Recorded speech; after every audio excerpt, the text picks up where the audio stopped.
मगर जो अल्लाह के चुने हुए बंदे हैं यही लोग हैं जिनके लिए रोजी मुकर्रर है, यानी मेवे, और उनका एजाज व इकराम किया जाएगा।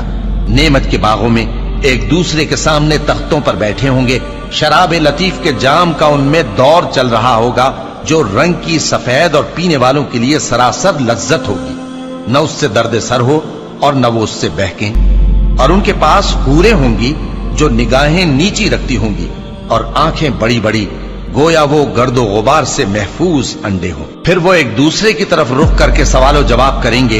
एक कहने वाला उनमें से कहेगा कि मेरा एक साथी था जो कहता था कि भला तुम भी ऐसी बातों की तस्दीक करने वालों में हो? भला जब हम मर गए और मिट्टी और हड्डियां हो गए तो क्या हमको बदला मिलेगा? अल्लाह कहेगा कि भला तुम उसे झांक कर देखना चाहते हो?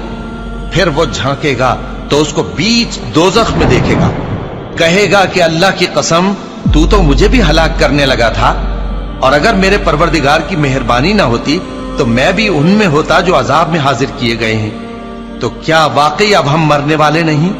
हाँ, जो पहली बार मरना था सो मर चुके और हमें अजाब भी नहीं होने का। बेशक यही तो बड़ी कामयाबी है।